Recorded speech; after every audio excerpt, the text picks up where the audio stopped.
Welcome back to the channel, you Kurd nerds. We are in for another mock check ride. Today, we've got a student gearing up for their instrument rating. Now, this one, it's going to be a little different, right? Because this student is flying a Ercoupe. Ercoupe. I think that's how you pronounce it. Ercoupe. Pronounce it with me. Ercoupe. All right, either way, it's got a Garmin 430 that's actually not WAAS capable. So we dig deep into how that changes, what approaches you can fly, how to stay current, and what happens if you were to lose RAIM or maybe even shoot an ILS with some older avionics. Now, this mock check ride isn't just about passing the test. I absolutely hate training like that. I don't care if you can pass the test. What I care about is if you're going to be a safe instrument pilot. And if you're going to be a safe instrument pilot, guess what? That means you're going to pass the test. So we talk about some common pitfalls that students have, like explaining the differences between VORs, glide slopes, ILSs, and how to recover from mixing up some of those terms. So by the end of this video, hopefully you'll have a better sense of how to prepare for your own instrument oral check ride and what to focus on and what examiners are really wanting to hear when they ask you to explain your navigation systems. So this is some mock check rides, some real questions, and some honest feedback. Let's get into it. So, in an Ercoupe, not a Eurocoupe, an Ercoupe. Is that the one that, like, the Ercoupe has rudder pedals, right? Yes, this one was one of the last ones. Yeah. Have you ever flown a Eurocoupe? I have not flown one, but I've flown the Ercoupe, of course, with rudders, and it's a brake bar. So the brakes, it brakes simultaneously. So you don't have like two different ones. It's just one big bar. Huh. And is it on the toes? Yeah, it's right on the toes. So you just like push up on it and then use your heels to push the rudders. So you get pretty used to it. Yeah. I mean, I've flown a Cherokee that didn't have toe brakes, but it had a hand brake. Oh, so yeah. That was a little like you're like full power rudder. Yeah, it was landing or touch and goes in that thing or stop and goes in that thing where I wouldn't wish that on anybody. All right, awesome. So you've already done one private pilot check ride before, or you've already done one check ride before, so you kind of understand the gist of it, right? There's three possible outcomes every check ride. There's satisfactory, unsatisfactory, and incomplete. Satisfactory really just means you're consistently within inside the standards. Doesn't really mean you don't fall outside the standards momentarily, but here on your instrument check ride, there's a couple things that like are no-go items, right? Like lost situational awareness and you haven't recognized it.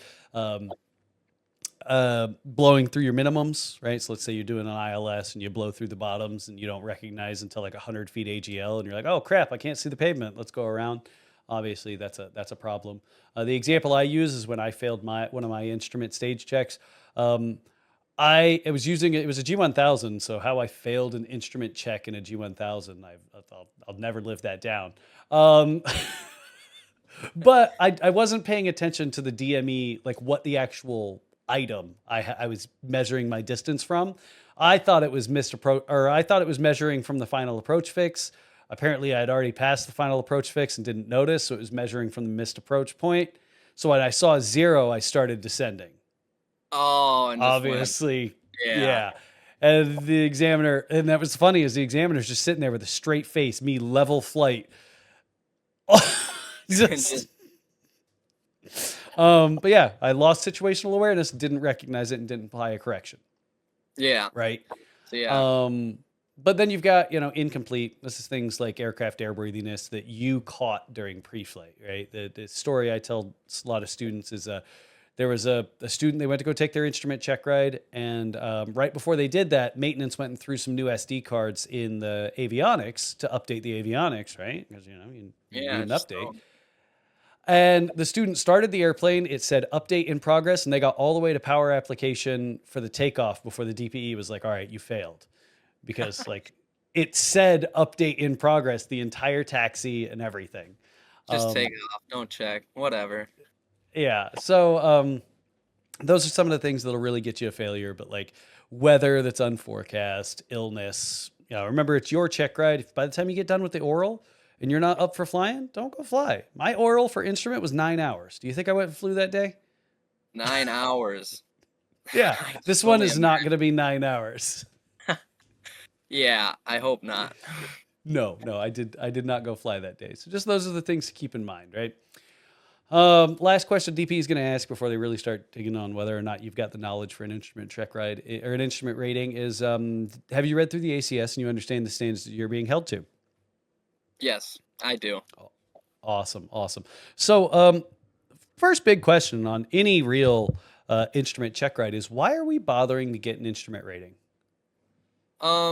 Well, the basic thing to get an instrument rating, the whole point, in my opinion, is to be able to fly in bad weather. But the things that it unlocks you or grants you is you get to fly in course in IMC conditions. You get to file an IFR plan, a flight plan. You get to enter Class A airspace, so flight level 18,000 to 60,000. And then you also get to use special night VFR. And yeah, that's about what I have. Yeah, awesome, awesome. I mean, there's the one other thing for commercial pilots, right? If you have an Yep, and instrument that's rating as a commercial pilot. 50 nautical miles, limited to, you can't bring anyone out of 50 nautical miles or for compensation or higher, and then you cannot fly at night.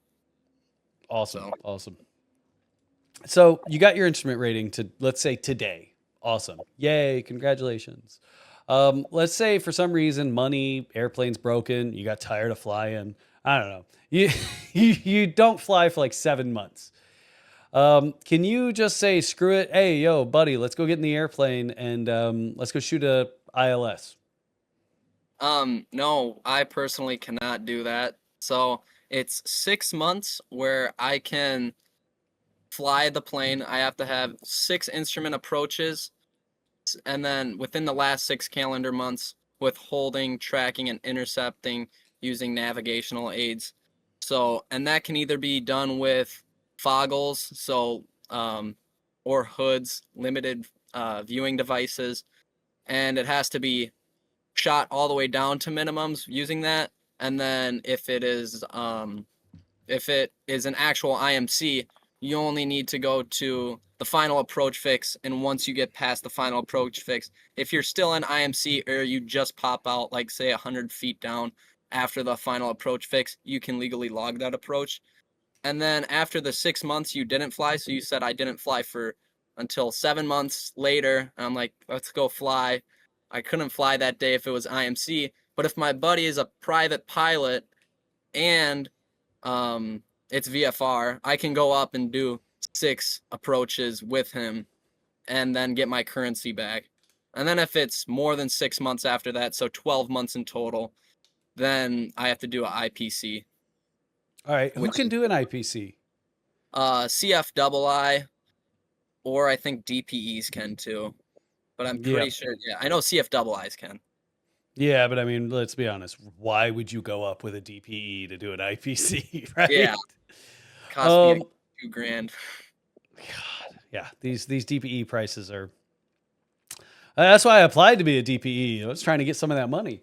Yeah, I, So, I, it's hard. yeah, I think my DPE fee for my multi-engine instructor rating was $1,500 for my seaplane. I think it was like $1,700. It's yeah. Jeez. And that wasn't even the cost of the airplane. That was just the DPE fee. That's just the DPE fee. That's so wild. Um, Um, Now, let's say for some reason, I don't know, you don't have access to an airplane, but you still want to get current. Is there any way that you could get your IFR currency back without an airplane? yes, and it is simulator, but it has to be a approved flight simulator. So it can't be the one at home or whatever, unless it's a certified one, but I don't think you want to spend that kind of money for it. But it has to be approved by the FAA in order to be Oh, able to do it. awesome, right? So it's either got to be an approved aviation training device or a flight training device or full motion sim, stuff like that. Yeah, my notes use a full flight sim, so a box that moves, right? An FTD or an ATD when Yeah. you acquire the experience. Awesome. Um, so your airplane, talk me through like what's the panel? I know you said it's IFR capable, but like I just, the POH you sent me was through some Microsoft SharePoint that needed me to log in, and I was like, Oh, yeah. I wasn't sure. Yeah, we just like scanned it. It's falling, like the thing is falling apart, and we just scanned it in. I have the thing, but it's basically a 6-pack with a GNS 430, and then a fuel flow gauge. So stuff like that. It's nothing super advanced. So it's a 430. So the 430's got is it a WAAS capable 430? Non-WAAS, Non-WAAS. non-WAAS Oof. capable. Ugh. Really budget. Uh, Well, this was state of the art way back then. This was put in the 2000s, so right when it came yeah. out. So Damn. They must have spent a pretty penny back then for a non-WAAS 430. yeah, Um, but that 430 still has a VOR in it, correct? yep. Still has All right. VOR and comms. Yeah. VOR, ILS, comms. Um, it's got GPS, so in lieu of DME. So how does that VOR work? So a VOR, it basically shoots off radials. So it's shooting out, I forget. Yeah, basically a radial. And your aircraft can tune the radial by measuring the wave frequency to match it perfectly. And once it is matched perfectly, it'll line perfectly up. And basically, So yeah. I think we should probably go check out because I mean I've let's check out some. I'm gonna open up Microsoft Paint because it's a little different than that. I see where you were trying to go, but we're not really right there. So here we are, Microsoft Paint, Helen Keller School of Art, ha ha ha, jokes. Um, so a VOR, it looks I jokingly call them beepy boopy sombreros because they look kind of like this on the ground, right? And then when you Yep. tune into them and you listen to them, they go boop boop boop boop boop boop boop boop boop. But over on the sides of them, they also have these little antennas on the side. So VOR is going to put out two signals, right? So out of this little center section, it's going to put out a standing wave, okay? And this standing wave is going to be the same no matter where you are from the VOR. This is what carries that this is what carries that Morse code, the identification for stuff. This is going to be the same no matter where you are from the VOR, right? The difference and how it like tells you where you are from the VOR. Let's say that this direction is south and that direction is north, right? So if I'm on the Yep. 180 degree radial, for example, the signal that comes out of a little thing over there on the side is going to be 180 degrees out of phase from the standing wave. Completely the opposite. Yeah. And that's how it's showing you is it's really just measuring the angle between the two waves. So if we're over here on the 360 degree radial or the 0 degree radial, right? They're going to be completely in line. Yeah. Right. So that, and I think that might have been how you were going, but just to make sure that there's no real confusion and clarify it, that's how we're making sure VORs work. Now, what are some of the limitations associated with a VOR? So it has service ceilings, of course. They can only go, depending on the type, they can only go a certain amount of height. And then also mountains and stuff. It's only from, forget the word, but basic viewing. So if you can see it, you should be able to tune it unless you're out of the service ceiling. But those are the two biggest ones. And then, of course, making sure it's operational, not down for maintenance or whatever. Okay. So you're calling it service ceiling, service volume. Volume, yeah, volume. Yep, service volume. Now, if I'm outside of the service volume, can I still use a VOR? Can I still use Yeah, a VOR? it might still work, but I'm pretty sure it may not be 100% accurate from what I remember. Yeah, that's what it is. It's not necessarily 100% accurate if I'm outside of the service volume, except in one situation. In one situation, It's got something to do with the low in route chart. the low en route chart. Does it have to do something with the cone of confusion or No. kind of So farther or not? if I'm on the route, Yep. right? So like, Oh, let's you're say on I've the got a route. low Yeah, yeah. Yeah. Let's say I Yeah, got a if you're low on the route. VOR, right? Yeah. There we go. So that's like if I'm outside of the service volume, but I'm still on a route, I'm still guaranteed coverage. Yeah. All right. One thing you missed, reverse sensing. Yeah. Can you Oh, talk yeah. to me about Reverse. what that is? So reverse sensing, the best way I remember it while I'm flying the plane is that if I'm going towards north and say it's has a from indication and it is set on a south heading, I know it's reverse sensing. And basically it's that wave frequency, but now you're going away from it, and the needle is the plane now. So if it is to the left, you want to actually turn right, and if it's to the right, you want to turn left. Okay. And I mean, so you instinctively, understand. So how do I prevent reverse sensing? Because, like, let's be honest, reverse sensing isn't something that I want, right? yeah. No, you definitely don't want reverse sensing because you might forget to, from, or whatever, or skip over it. You can simply, depending on what you're doing, but you can flip it 180 degrees to the side. So if it was north, you could flip it to south, pointing towards south. So if you have a from indication towards north, you can flip it to south and get a to indication. So I think you're more. Let's try and put this in the context of the VOR and not cardinal directions, right? Because Okay. that's really what a VOR is trying to tell me is where I am from the VOR, not where I am from the center of the planet, right? Yeah. So to prevent reverse sensing, if I want to go to a VOR, I should always have a to indication. If I don't have a to indication when I'm tracking to a VOR, I am currently reverse sensing. Now, how do I ensure that I always tune it in properly? Well, my direction of travel should match the course that I've tuned in, right? Yep. So if I'm traveling northbound to a VOR, what radial would I put in at the top of my radial or at the top of my 0, CDI? 00 or 360. Right? So if I was traveling away from the VOR, what would I put? 180. Awesome. Now, as you said, it requires line of sight, right? I should see it. You said you brought up cone of confusion. What is that? So when you get over the VOR, it has a cone of confusion where basically the the VOR might go crazy and not know exactly where you are, and it'll flop from.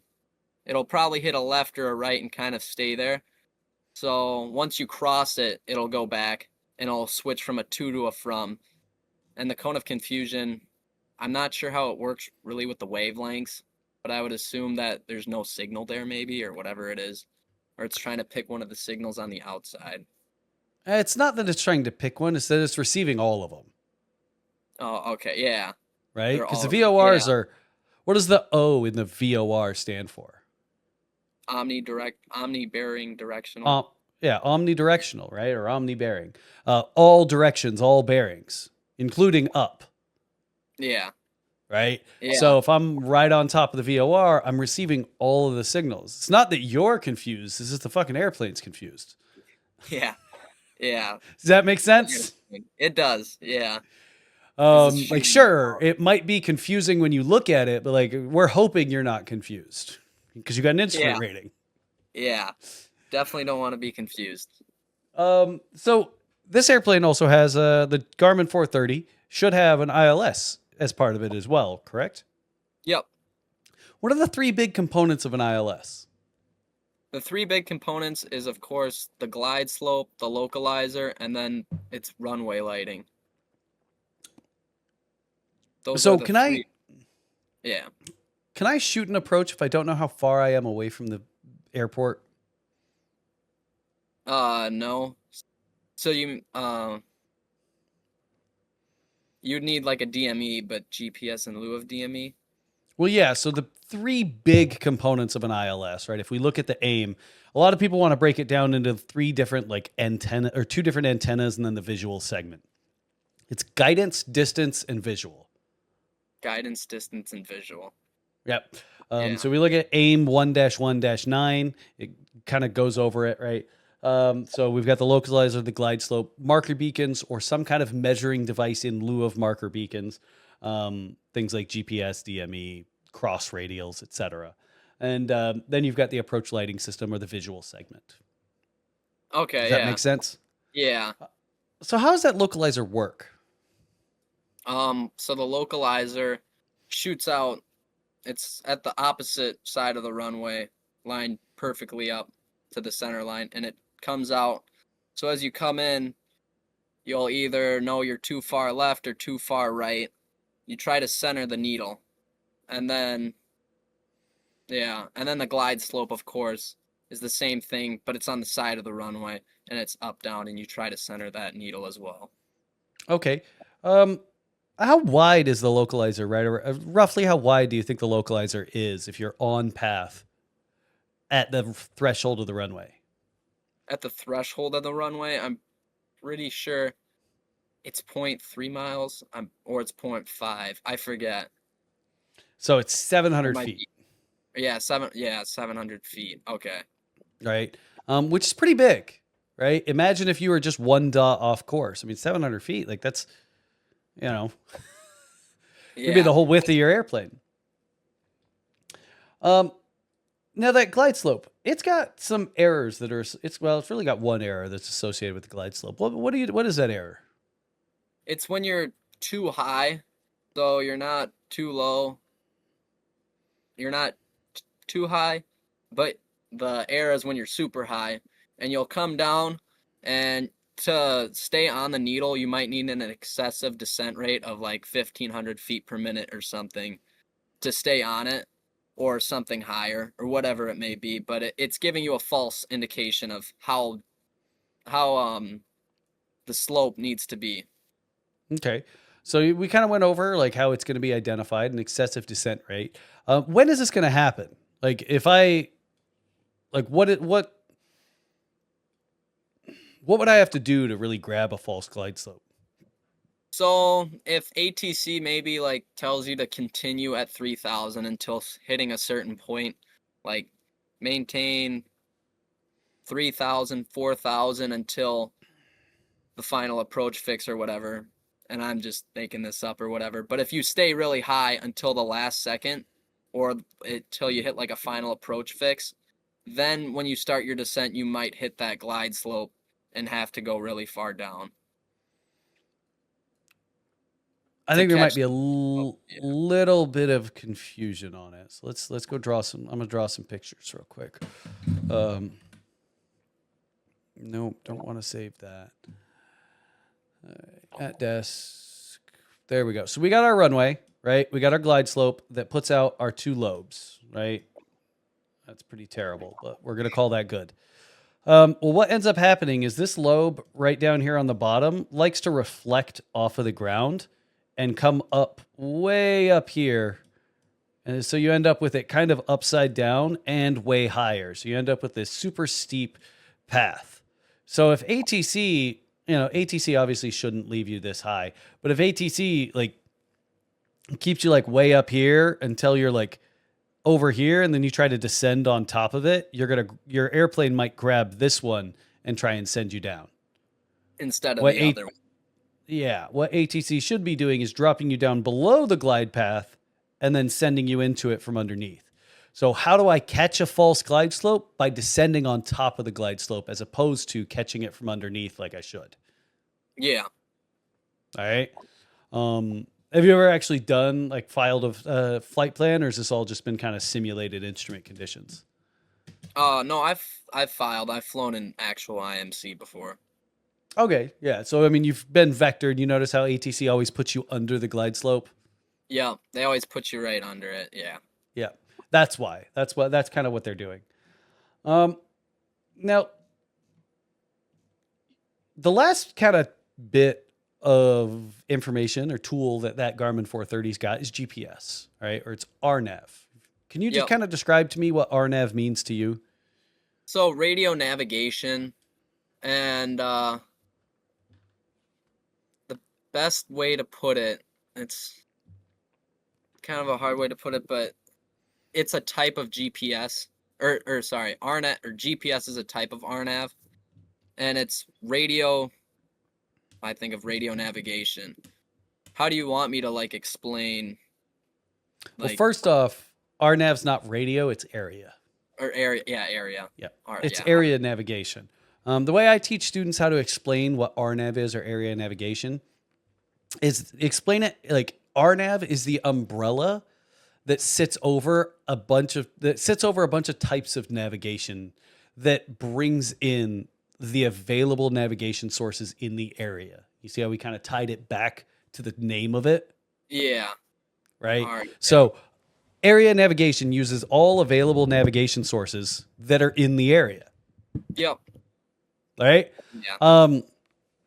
So what type of RNAV system does your airplane have? Like the GPS. Yeah, Using GPS is the yeah. RNAV system. Okay. Do you know of any other kinds of RNAV systems? Have you ever heard of any? Yeah, they're my instructor just told me the other day. I forgot. It's an inertia one or whatever that it can calculate by how much speed and how much movement it could not precisely, but pretty good accurate place where you are. And then there's the other one taking like multiple DMEs from different areas. And I forget what that one's called too. Um Arc But it's Oh nice to yeah. know that RNAV, because for a while there, a lot of students and instructors were mixing up what RNAV really meant. They were like, "Oh, RNAV, that's just GPS. That's just a fancy way of calling GPS." No, RNAV is an umbrella that sits over a bunch of different types of area navigation. My aircraft is equipped with GPS RNAV. There are other airplanes that are equipped with other types of RNAV systems, like inertial reference unit, which is what you brought up. Yeah. And I mean, they're pretty accurate. We used to be able to get to Hawaii on systems like that. Yeah. Like, cause you know, you remember people were flying to Hawaii in the 70s. We didn't have GPS in the 70s. No. Yeah. Like, VORs don't reach that far. Yeah, no, they don't. Right. So inertial reference unit is one, and that's a nice way of explaining it. Right. But then there's DME, which is what you brought up, which is effectively GPS, but ground based. Yeah. Picking a bunch Okay. of different ones. So talk to me about, GPS. How does GPS work? So GPS uses satellites in order to figure out where the plane is. So with my plane, the Ercoupe, you need at least 5 GPS to get RAIM, 4 if you lost RAIM, and then 3 is unusable unless you have the biometric altimeter, I think, and something else. I forget what it was, So but it's I not think not biomet. Yeah, it biometric. was. It's baro aiding. Oh, barrel aiding. Yeah, Okay. yeah, I got Um, that. does your airplane have a baro aided altimeter? No, or wait, No. yeah, no, it does not. Yeah, I would. To be honest, it might. All right. I don't know. It really depends on how the avionics were installed. Um, Yeah, I don't think it so does. it's the Garmin 430 is capable of having a baro aided altimeter input into it. It really just depends on what altitude encoder is installed. So the I don't know what type of transponder you've got, but it's likely that your transponder and your Garmin 430 share the same altitude encoder, and that would be the baro aiding altimeter. Yeah, If they just installed the 430 and left everything else alone, you probably don't have baro aiding altimeter. But how would you check? Is there a way for you to check to ensure that you have RAIM? Well, simply on your GPS, it would say if you have RAIM or not. It would like pop up. I forget what it's dead reckoning mode sometimes, or RAIM lost. I don't remember. I've never had a RAIM failure, so or a RAIM Okay. outage. I mean, what so far what I'm seeing is you're probably pretty comfortable with the airplane. Read the avionics manuals. Because here's the thing, your instrument rating, it allows you to hop into any damn airplane that you're qualified to fly, no matter the avionics. Right? Yeah, it can Like, be whatever. so, read the manual, right? I know it feels like, oh, well, my instructor should be teaching me that. No, your instructor's supposed to teach you basic instrument flying skills and how to shoot approaches, right? Yeah. It's not up to them to force you to read the manual on your avionics. No, it's not. So, before you go into your check ride, read the Garmin 430 manual. It's not that big of a manual. It's not that complicated of a GPS. You know, one of the most ridiculous things I see all the time with instrument students, especially the rich ones, they go and spend 40 grand on avionics and an autopilot and all this jazz, and then they come and expect you to teach it to them. It's like, read the manual. Like, Yeah, you spent all the exactly. money on that thing, read the manual. Yeah. Now, what is RAIM? What is RAIM actually doing? What is it telling us? So it is RAIM is when you have 4 satellites, you have one satellite basically checking every single satellite, making sure that they're accurate and they're doing what they're supposed to be doing. And if one of those satellites is not doing what it's supposed to be doing or failing, the one that's checking over the other ones will take over that position.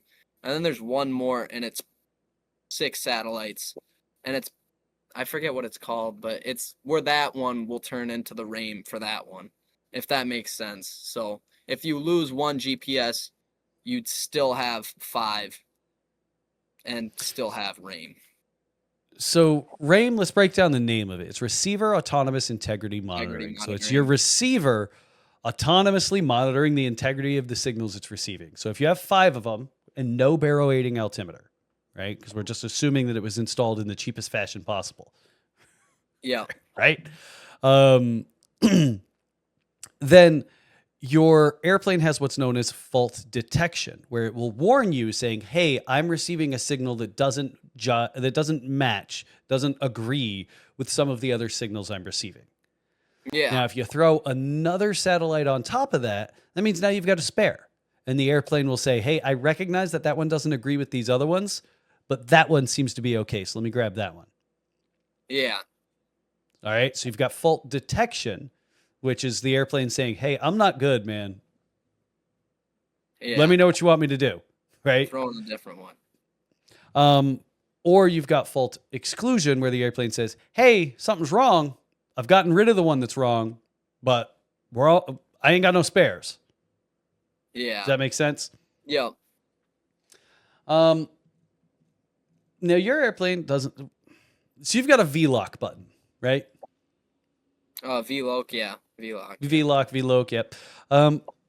What's really the difference between those CDIs? Like what kind of information am I being presented when I've got like a VOR CDI pulled up versus a GPS CDI? Well, of course, the VOR is going to be using the VOR needle. So whatever you tune it to, and if you switch it to GPS and you have it like say plugged into an airport or route, if you turn it, nothing's going to happen. You can turn it to your course, but it's basically just going to be saying left or right. And the VOR, you can actually tune it and pick the radial you want or whatever you want to do with it. Well, let's say you went GPS direct to VOR, but also tuned in that same VOR. So then you go down and you press the OBS button on your GPS. Now you can choose a course to this VOR with your GPS, can't you? Yep. Yes. So what's the difference between those needles now? So you're saying like you took a different course than the GPS, or you're on the same course as the GPS? So I tuned in, let's say I tuned in VOR 180, I'm going to the VOR, right? Yep. So I put in the frequency, I press VLOC, so I've got my green needle, or I've got my ground-based navigation presented to me. But then I also did GPS direct OBS, and I tuned in 180 to it as well. So when I press that VLOC button, the needle isn't moving around. But they're presenting me 2 different types of information. Yeah. And so the information is to the VOR rather than to the airport or whatever the GPS. Well, the GPS can take me to a VOR. Yeah, I can bring you. What I'm getting at. Yeah. What's going to happen to my VOR what's going to happen to my needle sensitivity as I move closer and closer to the VOR? It's going to become more sensitive rather than it's going to become more sensitive than the GPS. The GPS won't change its sensitivity. I think, the GNS 430 stays at a mile.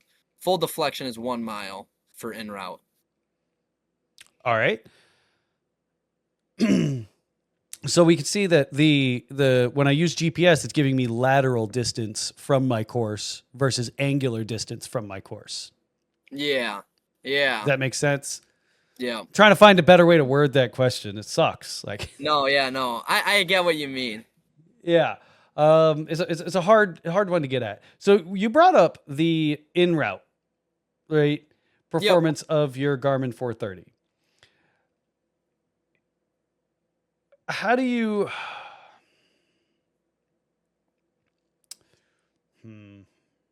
What kind of approaches can you do with this Garmin 430? So you can do, well, in the big term, precision and non-precision. So you can do VORs, ILS, localizer, and you can do RNAV, but they have to be LNAV. They cannot be LPV and circling too, but yeah, you can't do LPV and you can't do LNAV plus V, but that depends on the GPS. And then LNAV plus VNAV. All right. Um, yeah, I'm happy with that. Sure, that works. Got a solid understanding. What I would definitely say is I would definitely crack open the Pilot's Handbook of Aeronautical Knowledge and the AIM. That first, I think it's chapter 1. It goes over all of the nav sources. I would really Yeah, just dig into that. And you seem like you might have a decent grasp on it, like in your noggin, but then getting the words out to like explain what you know is a little rough. We kind of got to work through some of the words to make sure we're saying it in a way that everybody can understand, right? When I taught a yeah, lot of international students, they're like, I understand it, but I don't know how to say it. yeah, And that seems like kind of where we're at. So practice talking about it, right? It's easy to yeah, read it. And then when the DP is like, tell me about it, you're like, I've never said this out loud. Like, yeah. Don't know what to say. um, okay. So I would just find anybody to listen and just talk to them about it, right? And go Yeah, talk to the mirror if that's what it requires. yeah. All Might have. right. So here we are going from Mankato to Madison. Yep. All right. Awesome. Let's go and take a look at. So there's no departure procedures out of here, so we're fine with that. Talk to me about your route selection, altitude selection. Come on. Just kind of work me through what you went through to get to this route. Yeah. So yeah, I have one point. I have one fuel stop there, And and where was that then again? Yeah, it's right here, isn't it? yep, it's Delta Echo Hotel, All right.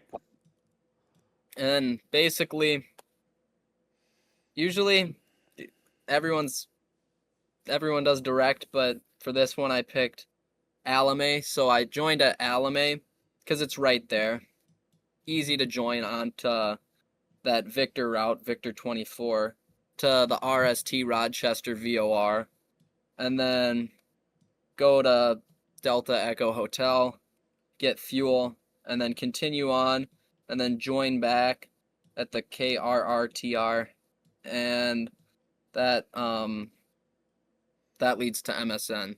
So yeah, that Tango route, I think it's Tango 3. Yeah, Tango 348 All will right. lead us to MSN. And I might have missed it on your notes. What altitude did you pick? I think it was 3 or no 6. No, sorry, not 6,000, 5,000. I All have it here right. on the thing, yeah. 5,000. Okay, so I'll give you. Let's have a quick little craft clearance, right? I'll give you a little craft clearance that'll take us to Delta Echo Hotel, All and right.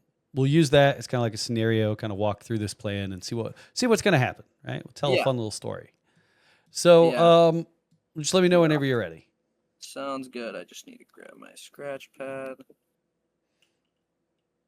Yeah. Whenever you're ready. All right, so you are cleared to the Delta Echo Hotel Airport via radar vectors, Alame, as filed. Climb maintain 2,000. Expect 5,000 5 minutes after departure. Departure frequency 12345. Squawk 1515. And all right, we are cleared to the Delta Echo Hotel Airport via radar vectors, then via radar Alame, and then I think you said I don't think I heard you say Victor 24, and then I lost my thing. And climb maintain 5,000. Frequency is 123.500 and squawk 1515. All right. So you are cleared to the Delta Echo Hotel via radar vectors, ALME, as filed. Climb As maintain filed. 3,000. Climb maintain 3,000. Expect 5,000 10 minutes after departure. Rest of the readback is correct. Yeah. Okay. Yep. Delta Echo Charlie, radar vectors, and then via Alame, as filed. Climb maintain 3,000. Expect 5,010 minutes after takeoff. Readback correct. Awesome. So let's say we took off from Mankato, right? Contacted departure. We're over on departure. We hit Alame. They tell us climb maintain 5,000. Contact Madison approach on 122.2. We swap over 122.2. And we start our climb up to 5,000. You try to contact them, no response. No response from Madison? Yep, no response from Madison as we're passing Alame, climbing from 1,500 up to 5,000. Okay. What's your plan?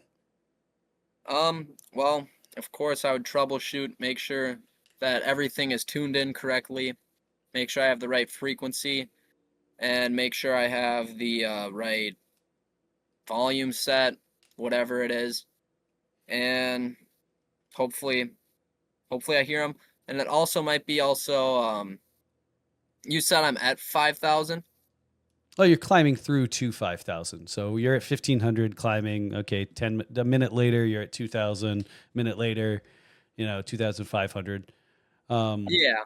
So if I don't hit 5,000, I know the MRA at Alame is 5,000 too, so that might cause some discrepancy too. But What's also the MR MRA? minimum Is the reception altitude, but that's also for nav aids.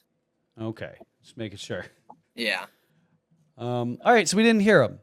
Now what? You did all the troubleshooting, didn't hear them. They're not responding. Now what?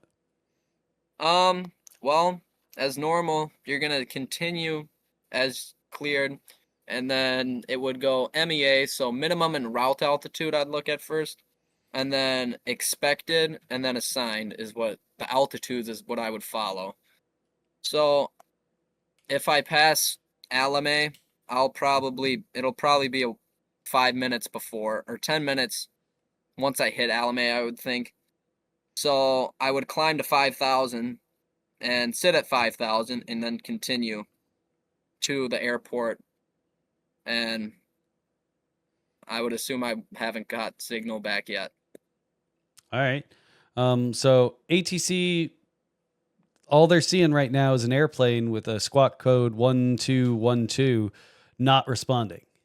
We would also squawk 7,600. All right, there we go. We can't forget that because then they're just going to send F-16s after us if we don't. Yeah. Okay. All right. So we troubleshoot. We try and get them back on the previous frequency. We still didn't hear any response from them. So let's say our estimated time of arrival at Delta Echo Hotel is 21:15. We hit Fools, right? Or this fix. What fix is this? Rochester VOR. We hit that VOR at, let's say, 20:45 Zulu. So we're going to get to Delta Echo Hotel probably 15 minutes early. All right. And it's IFR, sock down. When you looked at the weather on the way out, it was 400-foot ceilings. Let's take a look just to be sure. 400-foot ceilings, wind 120 at 15. 400-foot ceilings, you said? Yeah. All right. Well, my first thing is looking at all the approaches. I could probably sneak in on the runway 29, but and you said what was wind? Sorry. 110 at 12. 110 at 12. Yeah, I would probably want to go to my alternate. and look for my alternate here. I had it, lost it. Got the wrong. And my alternate is Charlie Hotel Uniform. All right. So what's your plan by going to Charlie Hotel Uniform? Well, before I even probably start heading that way, I'll try to get the weather and make sure the weather's good. And Radio's if dead. oh yeah. Well, if I had connection on my phone or ForeFlight, maybe I would get the METAR on it, but I highly doubt it. Oh, I But don't know. You look down at your cell phone and it's 5G. it was 5 what? 5G. You got all 5 Oh, bars. 5 bars. That would be great. But yeah, if the weather was good there, I'd continue there. And the first thing I would do is I would go directly to the airport. So Okay. I'd go, because I'm filed as direct, but I'd also have to I'd have to fly over Delta Echo Hotel, and then from there I have to fly direct to Charlie Hotel Uniform over the airport. And then once I hit that, I would probably GPSB. I'd probably do the VOR approach. All right. What's the minimum? So let's pretend like I'm another pilot in the airplane with you. Brief me this approach as if like, hey, I want you to look at this approach plate, and I want you to tell me if this is appropriate for an alternate. Is this approach appropriate for an alternate? Can I use Charlie Hotel Uniform as an airport for an alternate? You cannot, because DME is required. Well, it's not a matter of DME, right? Because I can use GPS in lieu of DME. Yeah, I thought it was, it might be just me, but I thought for alternates, if it says something on the chart like DME or ADF required, and it's non-WAAS, that you still have to have that, but that might just be me. So what if you have an aircraft with WAAS, you can use your destination and your alternate to also be a GPS. But if your destination has, let's say, an ILS and your aircraft is capable of it, your alternate can be a GPS. Yeah. Does that make sense? Can be 100% GPS approaches at that airport. But I'm looking more because like even the VOR is showing me a problem. Oh yeah. The holding pattern is GPS. Is the it? Initial. Oh wait, no, it's 1 minute. No, never mind.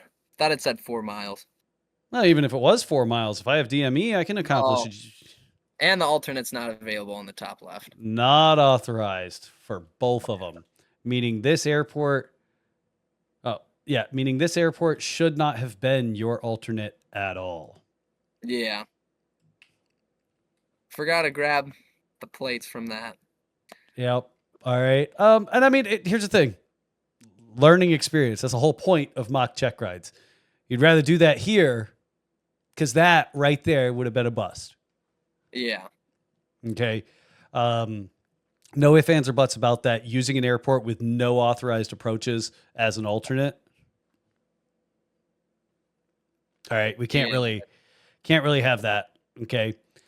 But what I was really hoping you would do is bring it back to Rochester. Well, no, not bring it back to Rochester. I was hoping you were gonna just go pull your phone out and check the weather. Oh, with the 5G. Yeah. You got signal, right? Yeah. Check. I thought I would guess be what? frowned upon for that, but Why is that frowned upon? You got available sources, use them. Yeah. Right? Do you let's be honest. When I'm out flying around general aviation, I have my iPad mounted to the dash attached to a Stratus puck. And I'm using that as an en-route radar to evaluate my route. Yeah. What's wrong with that? It works. So use all available resources. Like some older DPE might, you might be a little stick in the mud, curmudgeon about it. But I feel like anybody, if you bring up that, hey, like maybe I could check my phone, and they're like, oh yeah, you got signal. That's kind of your like hint, like, oh yeah, I can use this. Yeah. If You if can. if Yeah.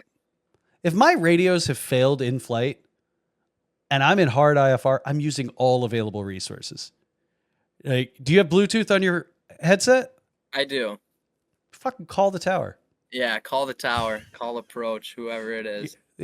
Dial them up. It's a very common thing, right? Yeah. I've called Green Bay Tower like directly, the Green Bay Tower, because I'm up here in Wisconsin, and just asked them questions about coming in.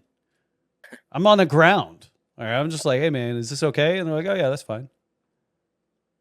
That's Right? great. Don't be afraid to call the tower. They're legally obligated to help you. Yeah. Okay. They have to. Like if they don't help you and you die, like they could very likely be charged with manslaughter. Like it's Yeah. especially if you're in like a lost comms kind of situation. Okay. So make sure we look for that not authorized, right? Yep. Now, what does that other A mean? So I see this NA, right, for not authorized. What is this other one, though? This big one. Here, let me move the screen over. That big one that I've got highlighted. What does that mean? The one to the left. Yep. So we've got the NA that's telling us we can't use this as an alternate. Well, I guess, duh. What am I getting at? I'm stupid.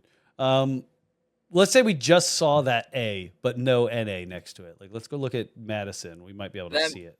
That means that there's non-standard alternates. Yeah, non-standard alternate minimums. For that one, it's just alternates not authorized. That's the non-standard part of it. Yeah. Does that make sense? Yeah. And then, standard is 802 statute miles for non-precision, and then precision is 600 feet and 2 statute miles. Yep. Awesome. Now, let's go. I want to go to, you have ForeFlight, right? Yep. I have it pulled up. All right. So let's go to Salt Lake City real quick because I want to look at a SID. Okay. All right. Sorry. All good. Let's go and take and look at, I believe it's the Salt Lake 4. So it's 2 pages. I don't think the second page is really that important, but it's 2 pages. Just the departure? Yeah, the departure procedure for Salt Lake City. So SLC, and it's the Salt Lake City 4. And I just want you to tell me, like, are you capable of taking this departure procedure off of runway 14? Well, that question is very easy for me because, let's 260 per nautical mile assigned heading, 283. The Ercoupe, it can barely climb 500 feet per minute on a good day. It's a very slow climber. So from my point of view, if there's takeoff minimums, I'm definitely not taking the Ercoupe there. Or I'm not taking off with the Ercoupe there. Because it is, every time we fly, I think Minneapolis Center has a post-it note that says in their office, Ercoupe cannot climb more than 500 feet per minute. But that is pretty funny. Is there, since I wasn't able to get to the POH, is there climb performance data in that POH? I know a lot of these older airplanes, it doesn't really give you much. No, there isn't. Okay, awesome. So glad you were able to recognize it. Hey, look, I know there's a climb gradient. I know I can't meet it. 500 feet per minute, right? Now let's just say, for shits and giggles, let's say that you can do 400 feet per minute. What climb gradient could you maintain? 400 feet per minute or 400 feet per nautical mile? 400 feet per minute. At a 400 foot per minute at your climb speed, what climb gradient could you do? 400. So I know you can pull up the section of that chart. Go ahead. Yeah, but I also you need to pull it up. I use the Formula one, but I gotta find it here. I had it in my save, but I can never find my save. It is.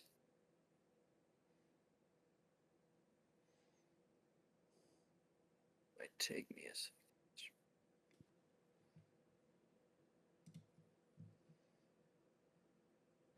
I forget where it is, but I know how to do the calculator one, or I forget which book it's in. Okay, so it's to get your feet per minute that you need for your climb gradient, you take your feet per nautical mile, multiply it by your ground speed, divide it by 60. Well, that's not what we're trying to figure out. We're trying to figure out what, like, if we know this airplane can maintain 400 feet per minute, what is Yeah. what is best case scenario feet per nautical mile that I could maintain? Feet per nautical mile, yeah. So we could just do the what you call it, some basic arithmetic, solve for X kind of thing. Yeah. So. Oh, there it is. There's my.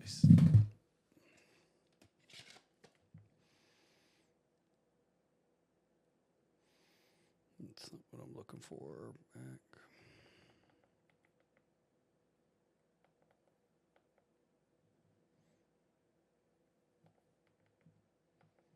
And what's your climb rate? Or your Oh damn! Did my CX-3 finally die after all these years? Sure did. It's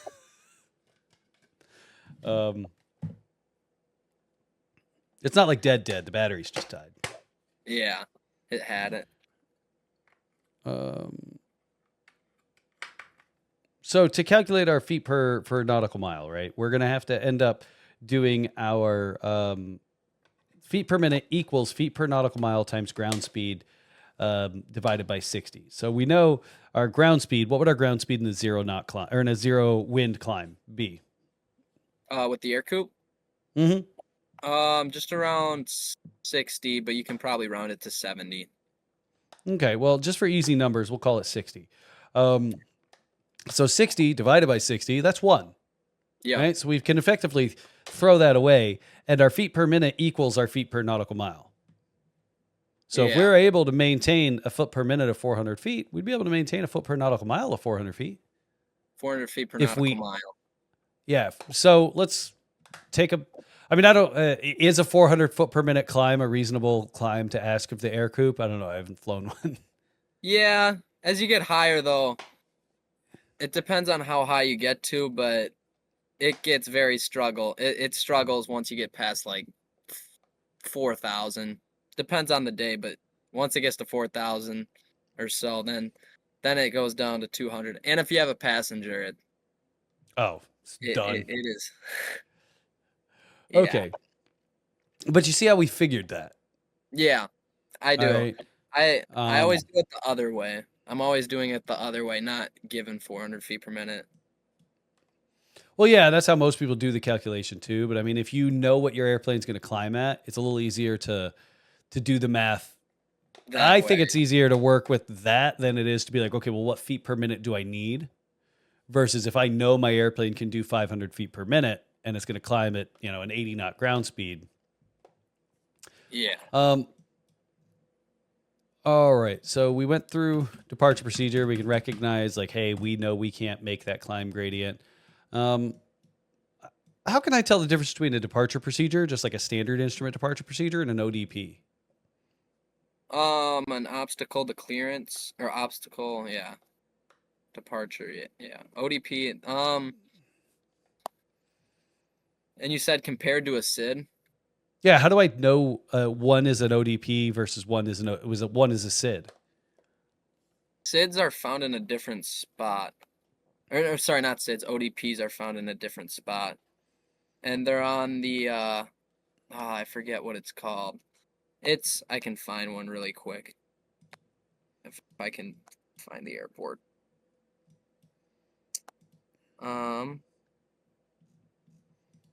But it is written in the I know there's text written one. Did you say that a SID is graphical only? No, a SID's not graphical only. It's in the takeoff minimums is where an ODP would be. So an ODP is graphical and textual? I think, well, it's both, but I think from what I remember, they're mainly text. They're mainly text.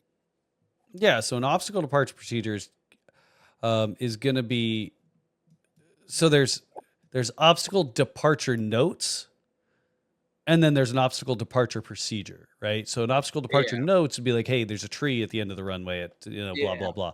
But an obstacle departure procedure is always going to be textual, sometimes graphical. A SID is always going to be graphical, Yeah. Oh yeah. SIDs are always yeah.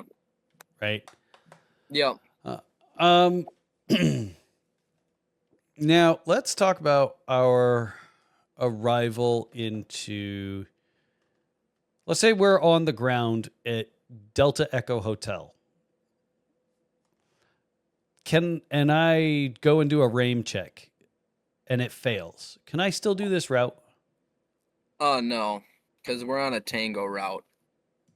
Solid. Um, let's plan that I'm going to be doing the RNAV GPS 3.2 into Madison. Weather's 700-foot ceilings, 3-mile visibility. So, I mean, you've got the weather appropriate for the RNAV runway 3.2. So, can you give me a briefing for the RNAV runway 3.2 as if kind of I'm the other pilot? Yeah. So we're gonna be coming from the west, and depending on the ATC, if they're nice, um, hopefully they can give us ohm ohm one. It's on the bottom left, that initial approach fix, so we don't have to do a procedure turn. So we can go from right there, and then we can head inbound from Clint Knot or Cly Knot, and then head inbound from there. And this is WAAS capable, but we aren't. We'll be using the LNAV, and the approach course is 320. Runway is 5,800, or yeah, the landing length is 5,846 feet long. Touchdown zone is 862. Airport elevations 886. So that gives us a clue that there's probably a slope, and we can look at that in the bottom here. Runway 32. I guess there's nothing written, but it's different. Anyways, continuing on, and of course the chart is up to date. Mine is. We do have takeoff and non-standard alternates. We don't have a barrel VNAV system, and LNAV, VNAV. That does not apply to us. Neither does the weather.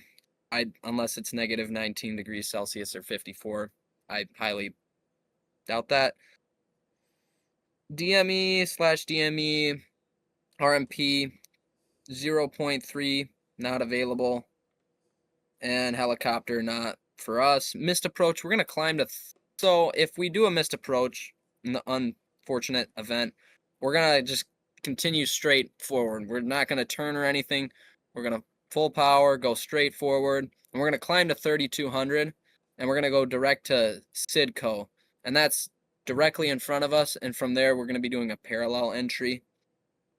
And then we have all of our frequencies that we need. So Madison Tower, Madison Approach, and we'll be on Madison Approach too as we come in, and then they'll switch us to Tower.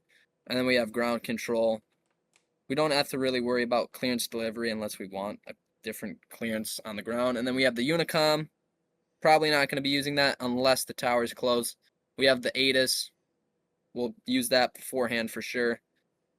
And the MSA, if anything goes wrong or if we lose situational awareness or whatever it may be, maybe we lose situational awareness and comms, we'll just go climb up to 3,600 feet.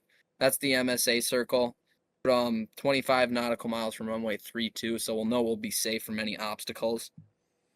And yeah, we'll come in, and once ATC clears us at Kleinot, we can descend down to 2,600 and then continue down to 1,360 unless we circle the land. But That is it. And also we do have HIRL lights, and we do have rail lights too. So that's what we'll be looking for if it's nighttime or if we click the button 7 times. So any questions or concerns? No. So what I saw you do is it's what a lot of students do when they're getting ready for their check ride. They think they got to read every goddamn thing on the plate. Here's the Yeah, thing. feels like it. You don't, right? A briefing. What is the point of a briefing? It's not to verify that you read everything on the plate. The point of a briefing is to create a shared mental model between you and the other people that are in the airplane. Okay? Yeah. That's the whole point of a briefing. Let them know what you're doing. Yeah, it's to talk about the plan. What are we gonna do? So hey, we're gonna be doing the RNAV runway 32. We're coming from the west. I'm hoping for vectors direct amon. If not, they're gonna give us SINOT and I'll do the procedure turn. If not, then we'll get vectored inbound, grab the final approach fix. From amon inbound, we're at 3,000. From SINOT down to Nuxmu, we're down to 2,600. Then down from Nuxmu, we're down to our minimums of 1,360 for the LNAV minimums.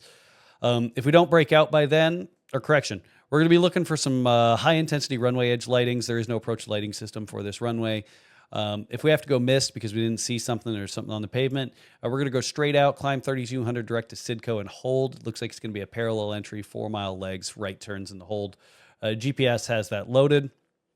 We make it on the runway. I got 5,846 feet to land. Touchdown zone elevation is 862. There might be a slight upslope to the runway, given that the airport elevation is 887. And it should be a right turn off. Looks like there might be a closed taxiway on the right side. Yeah. If I lose situational awareness, we're going up to 3,600 from from runway 32. Comments, questions, concerns, additions. No, that sounds good with me. Right. So you see how now we've got an idea of like, what are we doing? Right. Yeah. As opposed to, hey, the plate's good. Hey, we're doing this approach. Uncompensated barrel VNAV system doesn't apply to us. Like, you see what I'm saying? Yeah. All right. So just tell me a story on how we're going to get from where we're at to where we're going to go. Yeah. Does that make sense? Yeah. Now, if I got cleared direct SINOT or CNOT, would I have to do a procedure turn? You would have to do it unless they said straight in. Solid. Let's talk about, and I know like you've never done a star, and I know in your airplane you probably never will. Yeah. Right? Probably But not. it's on the it's in the ACs. Could happen. So Yeah. we got to talk about it. Right? So we're going to go to O'Hare for all god awful reasons. And let's look, yeah, we're going to go to O'Hare and let's look at the Banky 6 for the arrival. Banky Okay. 6? Yep, BENKY 6. Let me just. Oh, and one other thing with the approach procedure. Read it. Don't just start talking. You need to take a minute to sit down and read it. Read it. Yeah. Okay? Yeah, Even at work. understand. Like when we're getting ready for an approach in the Airbus, I read the approach plate. I go through the airplane and make sure everything's squared away so that when I do start talking, it's a cohesive thought. Yeah. Exactly, right? Yeah. And it was so let's it was the which arrival was it again? Sorry. Benky or Benky. Benky. Yeah, they call it Banky, Benky. Yeah. All right. I got it. So we're looking at the Banky 6. Now, let's say, for example, I'm in a freaking SR-22 Cirrus with a service ceiling of 25,000 feet. Okay. So I'm currently at 25,000 feet. I got my supplemental oxygen in and all that other jazz. And I get told, proceed direct DRAMs, descend via the Banky 6. Can you kind of give me a briefing on what we would do? Yeah, so I'm probably assuming we're coming from the west, probably. Yeah, let's say we're coming from the west. So yeah, then we're gonna go direct DRAMs. And what well, it depends on what altitude we're at, but once we hit drams, 250. 250, Mm-hmm. and then they said continue on as They the said descend via the Banky 6. descend via the Banky 6. So yeah, then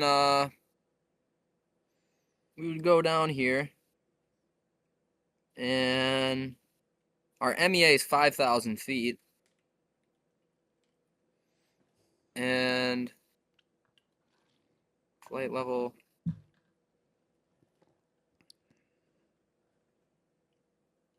But yeah, so then we would go to flight level 240 and then flight level 220. All right. At what fix? Where would I start these descents? Yeah. Where would I At Rayleigh at flight level 240, and then flight level 220 is at B Ford. All right. Is there any other fixes past that point where I would continue my descent? Yeah, at Bankley at 12,000. All right. We might have missed one. Oh yeah, at Bylaw. I would probably go to 20, or you could stay at flight level 220, but it has to be in between flight level 230 and flight level 200, and then continue on to Benkley. Yeah, to Banky. Then there's like one other page to it, and it just continues on with the arrival. Oh yeah. So we got the Yeah, Banky RNAV. Yeah, the second page. And then also runway 22 right is closed. I don't think it was 22 right. We weren't even talking about runways. It's all good. Yeah. 22 right has been closed for years. Yeah, no, it just shows up on my iPad. Yeah. I guess where it sinks. So we got Banky for 12,000. Is there any other fixes we descend down to? There's a second page of it. Yeah, I'm on the second page.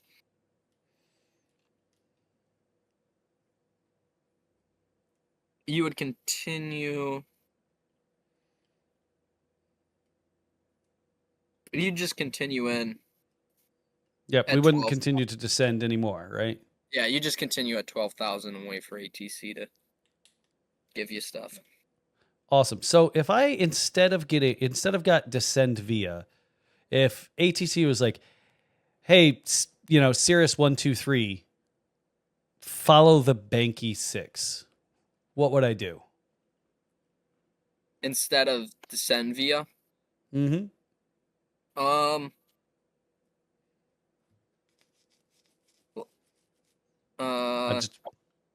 I'd do as I was told. I'd just follow I wouldn't descend. Yeah, you just follow those. I thought you meant after, like, continuing on. No, sorry. No, yeah, no. Yeah. Yeah, you just follow the chart. Awesome. So, let me think. Is there any other procedures I really wanted to talk about? We talked about stars. We talked about departure procedures. We talked about the chart. Talked about approaches. Talked about airspeed indicators. Let's talk about some aeromedical stuff when it comes to IFR conditions, right? I don't care if you got a medical, don't got a medical, working on your medical. It's none of my business. What I'm more concerned about is, can you recognize spatial disorientation, right? Yep. So can you talk to me about the leans? What are the leans? How do they happen? How do you prevent them? So the leans is when you're turning, continue turning for a prolonged amount of time, and then out of a sudden you just stop and straight and level. You still feel like you're turning, so if you're not paying attention to your instruments, you might turning the other way, and then feel like you're straight and level, but actually be turning the opposite way now, if you're not on your instruments. Okay. So, yeah, I feel like I'm not turning, right? Or I feel like I am turning, so I turn the airplane to make it feel like I'm not turning, right? Yeah. What could this lead to? This could lead to you continue to turning, and well, if you're really good, you just do circles, but that's not how all people do it. You would continue turning, and then I think it leads up to a graveyard spiral. So you keep Okay. pulling back and turning until you'd stall. Or Well, just be going. it's not just a stall, right? I mean, because Yeah. It, people recognize, oh, my airspeed's getting low. Let me add power. My airspeed's getting low. Let me add power. Oh, why can't I maintain altitude? I'm at full power. You remember your first steep turn? yeah, I You do. remember how bad it was? Yeah. You remember how you were just going down, airspeed wrapping up real quick, and you just couldn't seem to maintain altitude? Yeah, I keep pulling. That's a graveyard spiral. Yeah. And you Okay. just keep going down. Yep. Now, how would you recover from this? From a graveyard spiral. Mm-hmm. So if my airspeed's high, I'm turning to the right. First thing I would do is I would simultaneously level and pull throttle out. And then once I am straight and level, but still going down with idle throttle, I'd pull up straight and level. And if I had an assigned altitude or whatever it is, I'd start a climb back up to it. Okay. So what pitch attitude did you kind of aim for to try and slow this down, to try and stop this? If you would aim for one at all? A pit like going up, a pitch attitude Yeah. going up. So if I just was trying to recover from a descent, obviously I don't want to go from a descent to 90 degrees up, right? Yeah, no, I would do it very smooth, gently. Probably I'd do more. I'd gently pull up, so 10 degrees or so, until my airspeed started to fall again and add power, and then go down. I don't know what it is on the Ercoupe, but just like a nice normal climb, and then do an en route climb. Okay. Can you describe the difference between a spiral and a spin? Well, a spiral, you're the one that's inflicting it, and you're the one like you're not stalling. You still have air going over it, and you're pulling back, continuing to spin or to spiral. A spin, so like a stall spin, you mean? No, I mean, I don't know of any other kind. Yeah, neither do I. But yeah, um, when airflow over one wing doesn't go as much over as the other, one wing will be more stalled than the other, and it will stall and make you go into a spin or spiral. But it's spin. You're spinning, not a spiral, a spin. Yeah, I take that back. Um, so how would you tell the difference, like let's say in flight, in IFR conditions? If you're spinning or stalling, or Or not spinning spinning, or if you're spiraling? spinning or spiraling. Yeah. If you're spinning, when it starts, you'd have a low amount of airspeed compared to a spin, but you'd have to catch that in the start too. If you did a spiral, you'd have probably a normal amount of airspeed and then start to increase compared to you have almost nothing and then it goes to nothing. Those are the biggest ways I would think of it Yeah. to So I figure mean, out. we'd go from like a spin. Like if I was in a spin, I'd be at a really low airspeed. If I was in a spiral, I'd probably be at a much higher airspeed, right? Yeah, exactly. So why is it different, or why is it important to kind of identify the difference between a spin and a spiral when it comes to IFR? Because you're well, one of the things is your technique to get out of it is different. So power idle, ailerons neutral, rudder full opposite, elevator slightly down, but that's for just normal stall. But you don't want it not too much down, but you want to get out of it. You want full opposite rudder, throttle idle, and then pull out of it. Compared Now, to a spiral, you just want to level out, throttle idle, pull back. now, what might I risk if I tried to recover from a spiral with a spin recovery technique? Like if I You just could get kicked the yourself, rudder. yeah, you could get yourself, you could, I would assume you could flip yourself upside down or you could just start a spin. Or get damage the airplane, right? Yeah, or damage the airplane. Because if That I'm in too. a spiral, my airspeed's kind of getting out of control, right? Yeah, and you do an Which abrupt movement. which means I might be above my maneuvering speed, Yeah, right? even maximal. or maximum structural or whatever it is. And if I stomp the rudder, I'm gonna snap the fucking tail off. Yeah. Okay.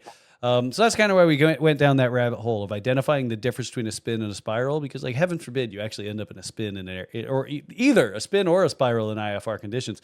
But they can, both of them, the attitude indicator is very likely going to be tumbling. Both of them, your, descent rate's going to be pretty high. So how to tell the difference between the two can save your life, right? There was a guy that he I hate to use him as an example, but I mean, there's a video that kicks around. He's on ATC just screaming, Mayday, Mayday, Mayday. I'm going to crash. I'm going to die. You've heard it? I've heard it. My dad brought it up. Yeah. He got real scared. Yeah. He was in a spiral. Yeah. And ATC he was either in a spin or a spiral, but either way, he was trying to recover the wrong way. Yeah. Right. And ATC, yeah, he was in a spiral. Or a spin, sorry. He was in a spin and he kept trying to, like, bring the wings level. Yeah, out of a spin because he thought he got stuck in the spiral. Yeah. What happens if I try to bank out of a spin? You're just gonna make it worse. You just make it worse. And that was the problem, is he couldn't tell the difference between a spiral and a spin. And ATC had to talk him through a spin recovery in IFR. Yeah, I know. It's sad, but it is pretty funny when he screams Mayday, Mayday, Mayday. I've had bad days. I've ended up in the dirt once, and I've had 2 different engine failures. The last thing I want is pilot debrief making a freaking YouTube video about it. Yeah, that's the last thing. Yeah. And that's why you never see me make any, like, crash videos or anything like that, because it's in poor taste.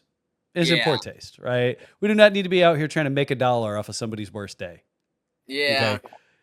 Okay?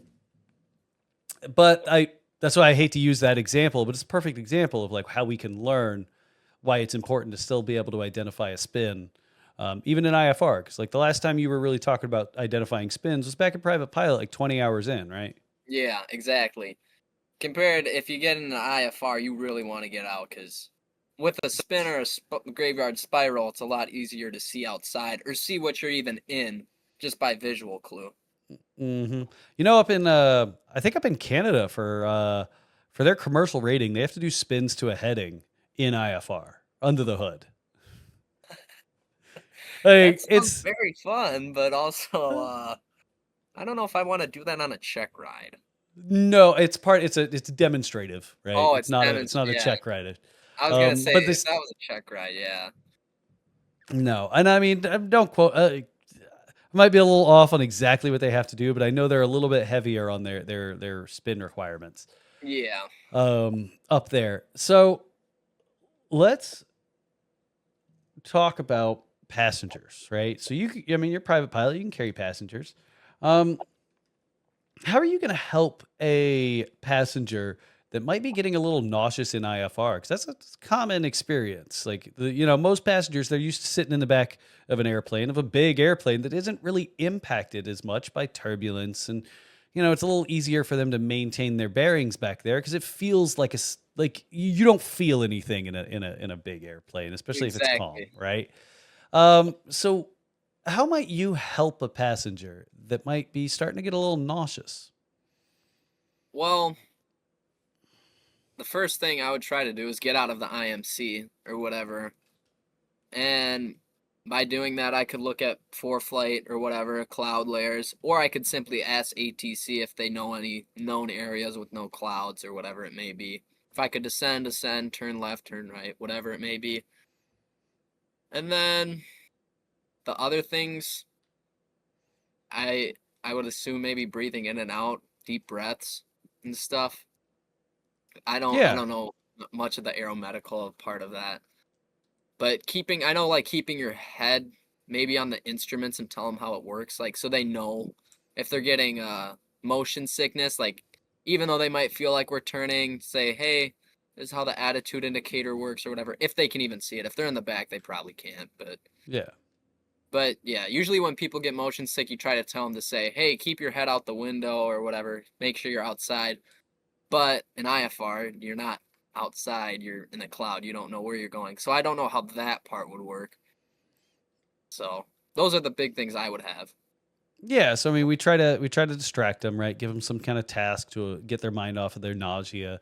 Um, what you could try and do is even stick like a bottle of water up on the dash to give them kind of like a false horizon, Yeah, right? Because the bottle of clear water water. is gonna, yeah, it's the bottle of water is gonna behave in relation to the acceleration of the aircraft, which is the same way that their body's behaving, right? It's the same thing that their body's experiencing is the G loading on the airplane. So the bottle of water is going to behave almost like a horizon for them or something for them to look out to, Yeah, yeah. right? Um, Now, I'm happy with that. Let's talk about let's talk about weather for a bit. So in Alrighty. IFR, we really have to do, we got to be cognizant of the possibility of icing conditions because up until now we've been staying out of the weather, right? If Yeah. it's raining, it's low visibility or anything like that, we try to stay out of it because we're VFR only pilots. But now that we're going to be flying in the soup, what weather conditions might be conducive to icing? The biggest one is also just flying in the winter months and stuff, or flying really high in the clouds. Those are big ones, just to have a common sense note. But temperature wise, five, just around, I'd say 7 degrees Celsius, but I think it's 5 degrees Celsius when you start to get ice, when you can accumulate or start to get ice. And the biggest places to know for that, of course, is the wing, the place you don't want your wind, but the places that you can find it accumulate first is things on a probe, pitot, whatever it might be. Like on the Ercoupe, there's a temperature probe on the front, like kind of like a unicorn head, if you think about it. And you can just look up anytime we fly through a cloud or anything, you can see the water on it. But if it was ice, you could easily see through that and see that it's ice. And then if you accidentally flew into it, so the Ercoupe isn't certified in the known icing conditions, you tell ATC immediately, and depending if you just entered it, you'd probably want to do a 180. Tell ATC, can I do a 180 or whatever it is? Or ask ATC, do you guys know if there's low, higher, left, right, any way out of the cloud? Or looking at your own weather types or weather for flight or whatever it may be. Awesome, awesome. So, freezing conditions, right? Temperatures below 5 degrees. Let's say you,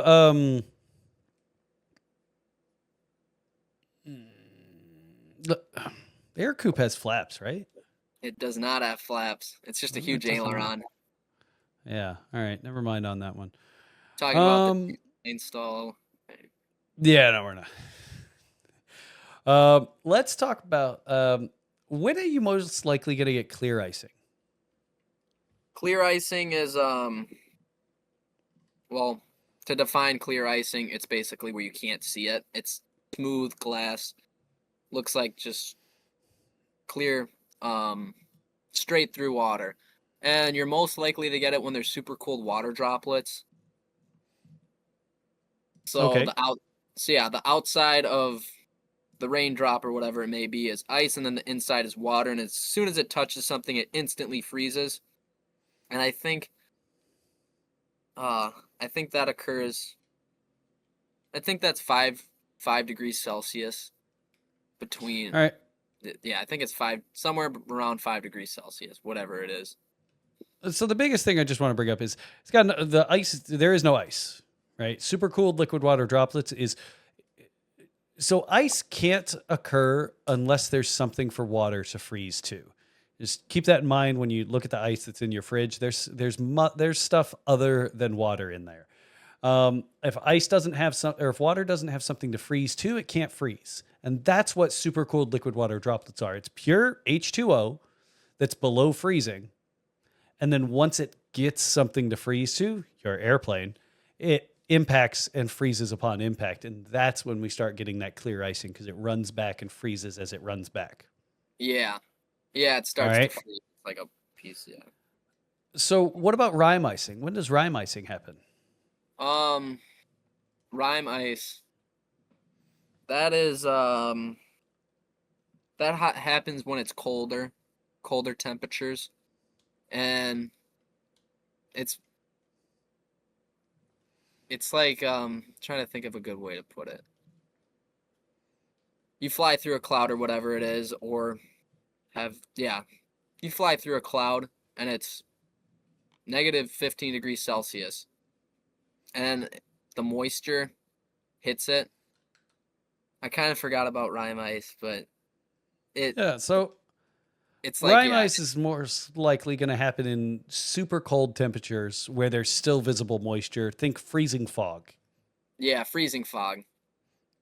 Yeah, That's rime icing. It's the stuff that occurs during freezing fog or when you're in like a cloud that isn't necessarily dropping moisture right now, right? But it's more about how cold it is, negative 20, negative 15 or something like that. Like it's super cold, but there's still some visible moisture. And as soon as it hits your airplane, it freezes. It's not this kind of run back thing like it um, freezes instantly. clear Yeah. icing, right?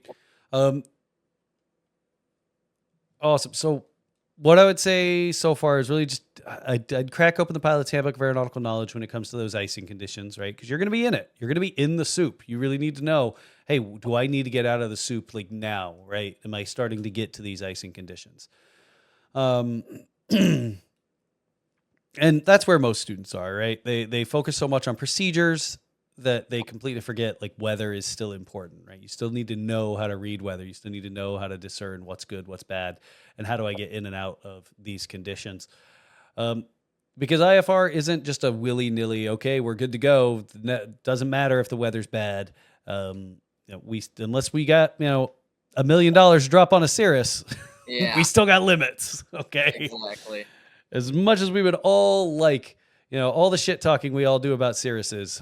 Come on, let's be honest. We're just crabby. We're too poor to afford one. Uh, Exactly. Air conditioning would be amazing. With the Ercoupe, though, you can fly with the canopy open. And we've flown with the canopy open in the clouds, so it's cold. It's so cool. You can put your hand out the window, and it's just universally, it all gets wet the exact same amount. It's super yeah. cool. That is, when I was teaching in Cessnas, it was kind of funny when every student that I would get, for instrument, if there was any ever actual instrument conditions, I'd tell them to bring in like a bag or a mason jar because we're gonna get a cloud, Sticking out the window. and these students, and they'd be like, "Oh, it's just water." I was like, "What the fuck did you think it was?" Pot of gold or something, yeah. Yeah, you're Like gonna they get like a expected cloud to in a like, jar. yeah, they expected like an actual cloud. It was, I know, it's kind of rude. It's kind of rude to do that, but it was funny. All right, it's funny. That is. Um, but so far, like if I would say you still got a little bit of studying to do. So definitely, touch up on the stuff that we kind of talked about.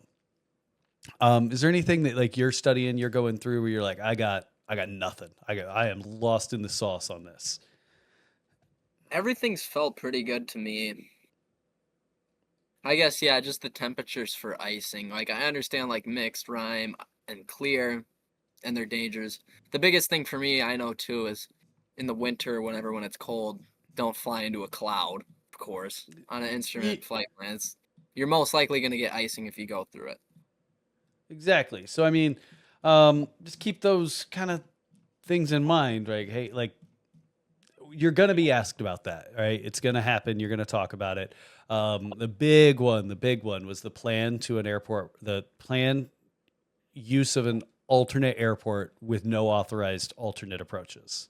I was doing it, and it's my fault, but I was kind of doing it quick, and I used the four-flight thing, and I saw VOR. I'm like, oh, that's not RNAV, but I didn't. That's my fault for not looking into it and seeing alternate not authorized or not. Yeah, Well, not authorized. and that's kind of why we do the mock check rides, right? We're looking for those like, oh shits, because like right then and there, oh no, we're not going to make it to our airport of intended landing. Like you'd have been on the flight with that, because I mean, let's be honest, like you're never on an IFR check ride, you're not going to go to your airport of intended landing. Yeah, it would It's not take us going a to while. happen. With the Ercoupe. It would take a while. Yeah. Um. So yeah, man. That's really where I'm at. When it comes to your check, comes to where you're at. Have you used Discord before? Yeah, a little bit. Okay. So I mean, here in this Discord, like this one is it's primarily education. It's aviation education. So here, let me share my screen with you real quick. So this is where we're at. Where you probably dropped in at was like right here up in rules and roles request, or maybe even like here just in general. All right.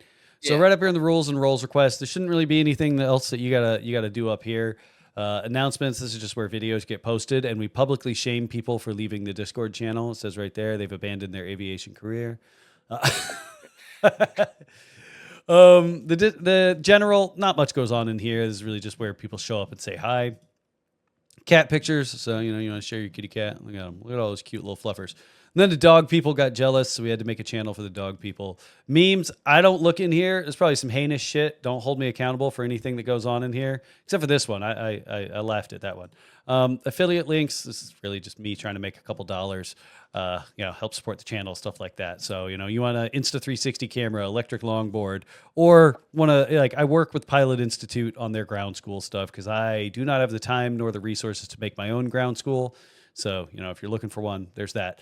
Aviation General, that's exactly what it sounds like. It's anything in relation to aviation, right? Content sharing. Here's the thing. Don't risk danger to yourself, the aircraft. Don't be fiddle fucking with your camera at 100 feet above minimums or something like that. People have died doing that. But if you got some pictures, you got some stuff you want to share, here's this person, they're selling their 182s. They shared it over here. Here's somebody that went to they saw the Blue Angels or something like that. Pilot training. Again, any questions you've got in relation to pilot training. Flight training questions. Let's say you've got a question that might take a little bit more than one or two responses. You can start a whole thread to talk about it, right? Here's people looking for a study buddy, commercial check ride, ACS, all kinds of stuff, right? So it starts a whole thread where people can kind of show up and talk about it. Yeah. Aviation news. That one's pretty straightforward. Check ride gouge. This is probably what you're most interested in. Everyone who's went and done a check ride and has felt like they wanted to come back and tell us about it, well, they have. And we've got a bunch of people that have come back and talked about their check ride, what went on, what went well, what went wrong, and what they should have done better, right? And there's all kinds of stuff. So when you do or take your check ride, don't hesitate. Come back, tell us all about it, okay? Resume help. When you get to the point where you're looking for a job, we got a whole channel directly about it. Because it's not just me here. There is 16 other CFIs, 315 students, 219 that are full-fledged pilots, 932 humans at the very least, 101 members that are currently online. So there's plenty of people here to talk to about aviation. Now, we're building this community where people can have these resources. When you go to some of the places and some of the other social media and whatnot, people are just heinous and just roast you and whatnot. All right, so that's not what we want. Okay, so if you get to the point where you're trying to find a job and you're like, I don't know, I feel like my resume sucks, here, we've got options.